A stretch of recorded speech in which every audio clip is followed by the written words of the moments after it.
Oke guys, balik lagi sama gua si Kerempeng di sini. Jadi di video kali ini gua mau kasih updatean rumor mengenai iOS 18 yang akan rilis di tahun 2024 ini. Ada beberapa informasi menarik yang perlu gua share ke kalian. Kira-kira ada perbedaan apa nggak sih dari iOS 17 ke iOS 18? Jadi kita langsung masuk aja ke videonya.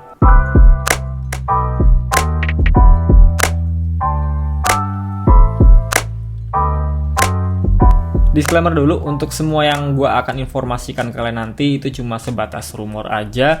Jadi nggak bisa dikatakan 100% akan benar dan terrealisasi pada saat perilisan iOS 18 nanti dirilis. Kalau mau pasti tinggal tunggu aja tanggal rilisnya di pertengahan tahun 2024 ini.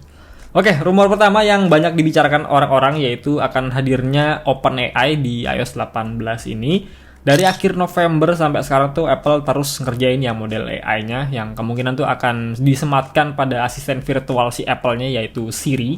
Dengan hadirnya OpenAI ini tentu akan mempermudah segala kegiatan di iPhone kalian dengan dukungan fitur yang sangat revolusioner dan tentunya lebih efisien pada saat kita gunakan. Berita terbarunya dari AI ini sebenarnya nanti Apple bakalan kasih fitur tambahan ya untuk mengedit gambar yang ada di galeri kita dengan menggunakan AI di Siri tadi. Nanti kalian akan dapat dengan mudah untuk mengedit warna, mengubah brightness, kontras, menghapus objek, bahkan mengubah background dari gambar itu sendiri. Itu baru dari salah satu aplikasi aja, nantinya Apple bakal lebih mengembangkan lagi si AI ini supaya bisa diaplikasikan dengan sempurna di iOS dan juga di lineup iPhone 16 series ke depannya. Rumor yang kedua akan hadirnya fitur RCS atau Rich Communication Service pada aplikasi pesan Apple. Buat kalian yang belum tahu, RCS ini tuh sebuah standar perpesanan ya yang disebut sebagai pengganti SMS dan juga MMS yang memungkinkan penggunanya untuk memanfaatkan banyak fitur eksklusif yang biasa ada di aplikasi third party apps ya kayak WhatsApp, ada Telegram, dan juga aplikasi perpesanan lainnya. Pesan dari RCS ini nanti akan dirutekan melalui koneksi seluler atau Wi-Fi dan kira-kira gimana sih ya cara mengintegrasikannya dengan iMessage yang udah ada di iPhone? Sampai saat ini sih memang belum ada komunikasi lebih lanjut mengenai hal ini, tapi gue sih yakin nantinya akan tetap berjalan berbarengan dengan iMessage. iMessage itu kan protokol perpesanan eksklusif dari Apple yang hanya untuk produk Apple aja. Jadi kalau kalian ingin kirim pesan ke Android, ya saat ini menggunakan fitur SMS aja. Nah, nanti kalau RCS itu udah muncul, kalau kalian ingin kirim pesan dari produk Apple ke Android, tentu akan jauh lebih mudah. Nggak perlu pulsa, cukup pakai koneksi internet aja. Bisa kirim file lebih besar, ada keterangan tanda terima atau dibacanya. Pada saat teman kalian tuh sedang mengetik juga ada notifikasinya. Pokoknya sama persis kayak aplikasi perpesanan yang populer saat ini. Kalau emang terrealisasi, itu tentu jadi update yang cukup bagus buat kita. Dengan begini Apple mulai membuka sekat antar platform Apple dan juga Android dalam pengiriman pesannya. Selain itu tentu ada perubahan juga untuk yang lainnya. Kalau kalian lihat di sini untuk bagian control center itu akan diubah juga. Jadi kemungkinan akan di-redesign seperti ini sama Apple. Yang jadi spotlight di sini tuh untuk Apple Music-nya ya. Jadi dia lebih besar dan lebih lebar seperti ini. Jadi untuk foto dari album lagu yang sedang kalian dengarkan bisa terlihat jelas di sini. Sementara di iOS 17 kalau kita mau cek foto album dari lagu yang sedang kita dengarkan, kita harus hold dulu seperti ini baru dia muncul untuk foto albumnya. Lalu pada bagian home screen ada kemungkinan nanti setiap ikonnya itu diubah menjadi lebih rounded atau ke arah bulat mengadaptasi seperti icon apps yang ada pada Apple Vision Pro ya.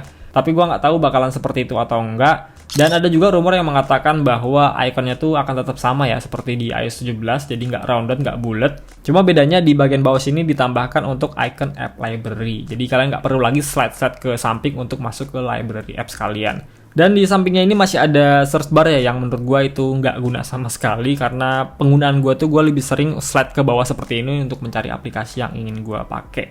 Jadi alangkah lebih baiknya untuk search barnya tuh dihapuskan dan sisakan untuk icon app library-nya di sini. Kemudian di bagian notification atau lock screen nantinya tuh akan ada opsi untuk mengubah ikonnya ya di bawah sini. Jadi ada dua, di sini kan tadinya kamera, di sini flash. Di bagian flashnya sini tuh nanti akan diubah menjadi toggle fokus yang bisa kalian atur fokus mode tanpa harus meng-unlock screen. Dan di bagian icon kameranya ini nanti akan berkemungkinan bisa di-customize, diubah functionnya menjadi aplikasi apapun yang ingin kalian pakai. Pada bagian volume juga nantinya akan ada perubahan yang mana pada saat kita pencet untuk volume atas atau bawah nanti akan muncul juga untuk notifikasi fokus yang sedang kalian gunakan. Kemudian di bagian setting juga ada perubahan yang mana nantinya untuk backgroundnya itu akan transparan ya, menyamai dengan wallpaper yang ada di iPhone kita yang sedang kita gunakan. Gue belum tahu untuk dark mode-nya nanti tampilannya seperti apa. Yang jelas ini berubah dari yang sebelumnya itu cuma hitam atau putih doang. Update untuk background blur ini nggak akan cuma ada di bagian setting aja ya. Jadi nanti ada kemungkinan untuk diterapkan di aplikasi kalender dan juga aplikasi emailnya Apple. Jadi akan terlihat lebih modern ala-ala Vision OS gitu. Kemudian tampilan di video player itu ada update juga ya, kalau kita sedang menonton film yang udah ada di aplikasi file nanti tampilannya akan seperti ini. Dan kemungkinan nantinya akan ditambahkan control speed, brightness, volume, dan masih banyak lagi lainnya. Pada aplikasi Maps sepertinya Apple juga kasih updatean sedikit ya mengenai tempat yang ingin sedang kita cari. Di Maps itu detail dari tempatnya tuh dibuat blur untuk backgroundnya. Dan di bagian kanan kirinya dia dibikin rounded, nggak full seperti di iOS 17 sebelumnya. Di aplikasi weather atau cuaca juga ada perubahan yang mana di bagian keterangan kotanya dia lebih besar dan juga ada keterangan untuk kualitas udara melalui map yang dimunculkan langsung di bagian bawah sini. Oke, itu dia fitur-fitur yang kemungkinan akan hadir di iOS 18 nanti. Sekali lagi ini baru rumor aja, nggak 100% bakalan terrealisasi. Untuk perilisannya kapan, iOS 18 ini akan hadir di bulan Juni kemungkinan di minggu kedua. Bertepatan dengan WWDC-nya Apple yang akan memperkenalkan sistem operasi terbarunya dari semua device yang Apple miliki. Dan kira-kira iPhone berapa aja sih yang masih support untuk dukungan iOS 18 ini? Banyak rumor mengatakan iPhone XR, which is dengan chip A12 Bionic itu masih bisa mendapatkan updatean iOS 18, walaupun kemungkinannya sangat kecil. Karena iPhone XR atau iPhone XS series itu rilis di tahun 2018, yang mana itu udah 6 tahun sejak perilisannya. Kalau berkaca dari sebelum-sebelumnya kan maksimal tuh rata-rata update tuh di 5 tahun ke depan.